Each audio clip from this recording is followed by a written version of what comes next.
message. The liberation fever spread across our nation, and the colonizers had no option but to give in. And why do I call Uhuru Gardens hallowed? It is because our founding fathers wanted us to celebrate this ground as a camp of martyrs and the birthplace of a nation, a place of remembrance, healing, and renewal. Each time we gather at this birthplace of our great nation, we must remember that being free is the easy part, but staying free is a difficult part.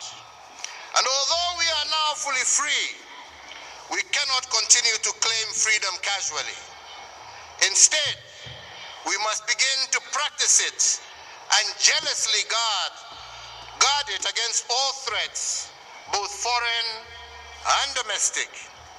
The practice of freedom comes with a price. If our heroes paid the price to liberate our nation, we must similarly pay the price of nurturing our freedom. But fundamentally, we must remember that the price today is not the price tomorrow. The price of liberating the nation is not the same price of growing the nation. To keep and nurture our freedom, we have to pay a higher price. And part of this price is to be trustworthy stewards of what our founding fathers passed down to us. So my joy today is that we have been able to restore the sanctity and historical significance of Uhuru Gardens. Following many years of neglect, this historic site had become a den of thieves, and in fact it is on record that part of the 68 acres on which these grounds sit had fallen into the hands of unscrupulous individuals. We have reclaimed it and grabbed the site back and restored its dignity and purity. Yesterday I had the distinct honor of inaugurating these grounds as a monument and a museum of remembrance and a place of unedited history. And we have done this because a progressive nation does not hide its history. It confronts it and endures to correct it so as to change the future. Each time we celebrate our liberation struggle, tradition demands that we ponder a series of questions. Fundamentally, we must ask how have we built on what was handed down to us?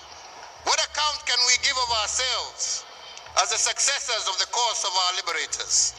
And can we honestly say that we have been faithful stewards worthy of their sacrifice?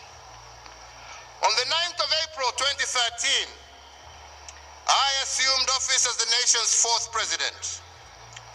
Today, 9 years and 2 months later to the day, in discharge of the mandate you bestowed upon me, my administration has built on the gains secured by the previous 3 administrations and strengthened our social fabric, making Kenya safer and healthier, fairer and just, a nation where justice is truly our shield and defender, reinforced our educational and technical excellence, integrated devolution as a way of life, and successfully led the nation through the worst global health crisis in a century, while also expanding economic opportunities for Kenyans. As Kenyans, we often dwell on what and how without asking ourselves why. And so I answer, why have we invested so heavily in infrastructure? Why has my administration extensively equipped and retooled our defense and security agencies and expanded the benefits enjoyed by the staff therein? Why has the government driven digitization in the delivery of public services while also fostering grassroots location and access at the same time?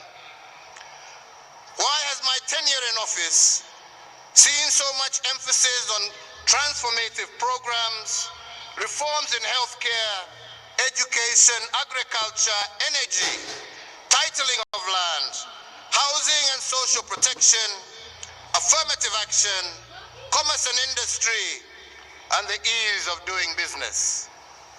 We have done all of this because they are interrelated aspects of our national life that are tied together with a singular golden thread, areas of challenge that can become the engines that drive Kenya into a more just and prosperous future. Fellow Kenyans, national security and defense has been a priority area since 2013. Because we cannot deliver on our national anthem's promise of plenty within our borders if these borders were porous and insecure. I therefore made security a top priority because I know that without a secure environment, no life can flourish and no enterprise can thrive. With the mandate that was given to me, we silenced the wave of terror attacks that had a stranglehold on our nation. And we achieved this by retooling our security organs and making them more capable to address the dynamic contemporary security challenges that Kenya faces. To all our security officers, because of your commitment to defend our nation and to squarely face new dangers, every citizen is able to participate in the social economic development of our nation.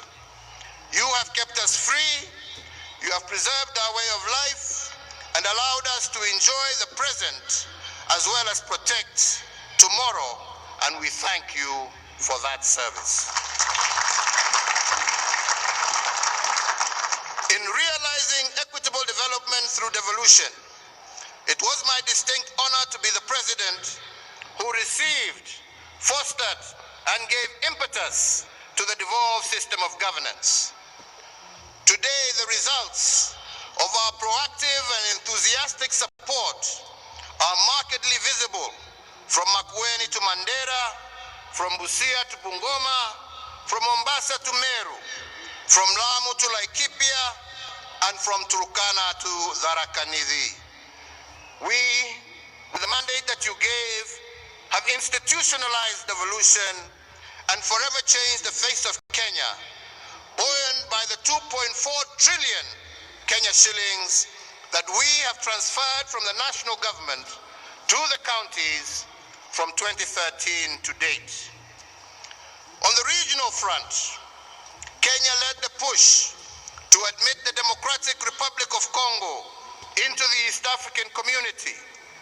With this singular move, the East African Common Market grew by 90 million people, yielding a now expanded market of 300 million citizens and a consequent enhanced opportunities for our Kenyan enterprises.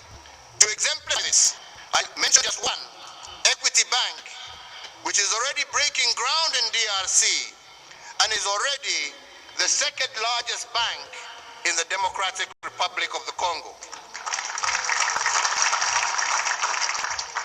On the global stage, we remain a leader in the cooperative multilateral order, as evidenced by our membership of the United Nations Security Council that has provided us a voice on international peace and security.